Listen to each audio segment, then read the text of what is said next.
Hi everybody, my name is Jamie Torres. I'm with Torres and Torres Financial Services, and I'm here with Billy Davis from Florida Title Pros. And today's topic is, what is a deed? Let's talk about deeds, and there's many out there, and there's a lot of confusion about the truth of what deeds are, and so we're here to give you information so you can make wise choices. So let's go to the board here. Okay, so Billy, talk to me about what is a deed? So a deed basically conveys the interest of a party to another party. Okay, depending on if you're selling, or you want to add someone to title, or if you want to protect your asset. And that's what's bringing us to our topic today. Because our last podcast, we were talking, or we mentioned ladybird deeds, and people kind of wanted more understanding of how this works compared to how this works. So we kind of decided to narrow this down today to show you pretty much a good difference between the two and what they can do for you. Okay. So, and present maybe some particular issues by doing one other, over the other deed. So in other words, a deed is a document that will give me authority over a property? It will give you interest to a property. Interest to a property. Very good. So what is the ladybird, what does ladybird deed do? So a ladybird deed is a life estate deed, okay? It grants the right to use and occupy a property for the duration of their life, also known as a life tenant. So what that does is it puts the property back into your name as a life tenant, meaning that you could do whatever you want with the property as if you own that property as a single woman or a married woman or a husband and wife situation. So with a life estate deed, it's more for asset protection, right? So this is where we get into the difference. A lot of people were doing quitclaim deeds to basically convey title as joint tenants with full right of survivorship, meaning that, Jamie, if we took title together, let's say in this instance or example that you're my mother and I'm your son, you want to protect your property. How about brother and sister? I'm just kidding. Okay, brother and sister. Oh no, brother and sister is good. So you say, listen, Billy, you know what? You're my most handsome brother ever. I love you to death. But I want to protect my property because we have no one else. Okay. People will always flock to the quitclaim deed with joint tenants of right of survivorship. Because if that language is not present on the quitclaim deed, then it defeats the purpose of asset protection. Because asset protection will be to avoid probate, right? So in this case, if we do title as joint tenants with right of survivorship using a quitclaim deed, then I am already on title. Meaning that you, Jamie, cannot sell the property, cannot lease the property, cannot mortgage that property without my consent. Correct. Now, we can start off as brother and sister, nice, we always got along, but there may be that point in time where you want to sell your property because at the end of the day, technically it would be your property. Right. You're just putting me on title to protect it. Okay. Suppose we're fighting and you say, listen, Billy, I need to sell my property and I'm not liking you right now. And I say, listen, no, Jamie, I don't want to sell. Right. Then you can't sell. The only way you can do that is to basically take me to court. And that's called a partition. Right. Yeah, and that's a partition lawsuit. That's a whole nother ballgame. But anyways, that's a very expensive litigation to get into. So if you're okay with the quitclaim deed, just know of those kind of issues that can happen. However, the beauty of a ladybird deed is that you, Jamie, want me as your brother to be your property protected and get your property so no one else comes out of the woodworks and wants to claim an interest. So we do the ladybird deed, put you on title with a life estate, and name me as a remainder man. Okay? Now how this works is that I'm not on title yet. Okay. Based on the language that your attorney prepares in that ladybird deed, make sure the language is there that specifies this is very important. Speak to your attorney. But this is only for informational purposes only, obviously. Correct. And through our experiences, me as a paralegal for many years, I'm not going to dig myself. But anyways, so with that said, you go back on title with the life estate, which then again creates what's called the life tenant. Right. Now, unfortunately, you pass away. Now, I come in as a remainder man, and I step into your shoes, and I have the interest. It could be me. It could be your best friend. It doesn't have to be a family member. Okay, so for both deeds, it could be anyone you want to add. Absolutely. So you can add anybody. It doesn't have to be a family member, whoever you choose. But just keep in mind though, when Yes. you're adding people to title, they have an interest, right? Correct. Especially when you have a quitclaim deed. The ladybird deed, you can always change that later on before you die. You Right. can't change it after you die, right? Correct. So with the quitclaim deed, you know, if you want to sell your property and you name someone that you have an out with or your best friend, Right.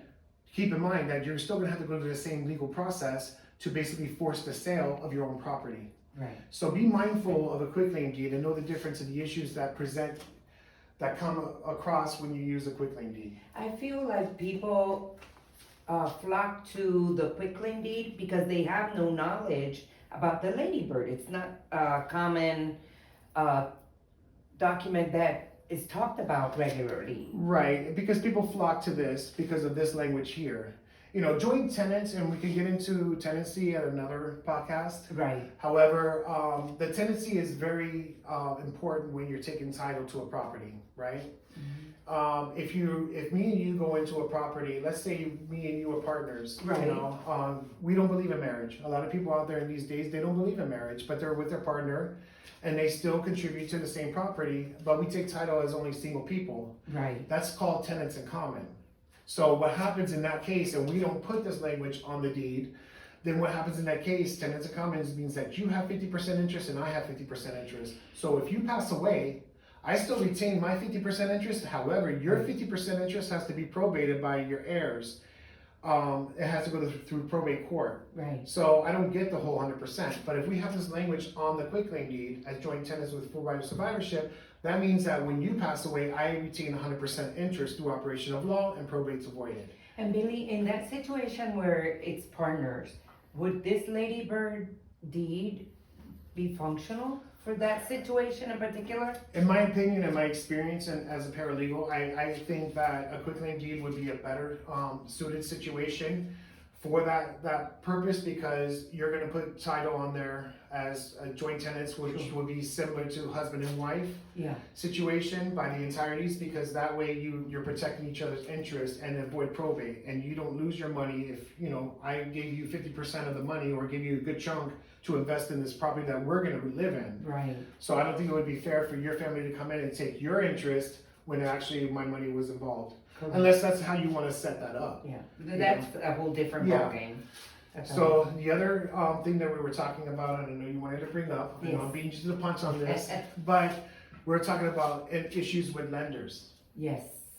Now, usually lenders don't have an issue. You may want to get the consent from your lender, because if your property is financed, there's an acceleration clause within the mortgage that states that any type of transfer of title requires lender approval. Correct. Typically, your lender will have an issue if you remove your name from title, because you're the one that qualifies for that obligation, correct? That's right. So, you know, if title should never come out of your name, period.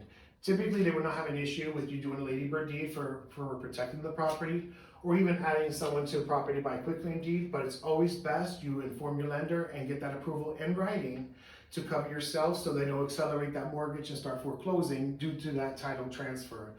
Does it happen a lot? Not really, but could it happen? Absolutely. Yes. So why not do it correctly? That's To right. avoid an expensive foreclosure that you're gonna end up having to get an attorney and spend some legal fees to defend, and then correct and hopefully resolve the issue and cure that default. Yes, thank you. Price wise, I know if there's a variance there, but what is the difference in prices? Ladybird deed, a little more expensive. Why? Because it's more asset protection, it's estate planning. So it's basically, there's more legalities involved in that. So Yeah. this is more pricey. It depends on the attorney. It depends on what they want to charge for that type of legal work. Quitclaim deeds are typically less, you know, but then you have doc stamps that you have to consider as well. There's a mortgage on the property, it may be subject to additional doc stamps to the state of Florida with the Department of Revenue. So those are items you want to consult your attorney about when you're doing either deeds or any type of deed, conveying title, whether you're adding or removing your name from title, that have to take place. Excellent. Anything else you want to talk to us about the ladybird deed and the warranty deed? I favor the ladybird deed because it resolves that problem. Now you have enhanced life estate deeds too Yes. out there. Now the enhanced is similar to a ladybird deed, not to confuse people, but it works similar. However, the enhanced basically works in essence almost like a quitclaim deed.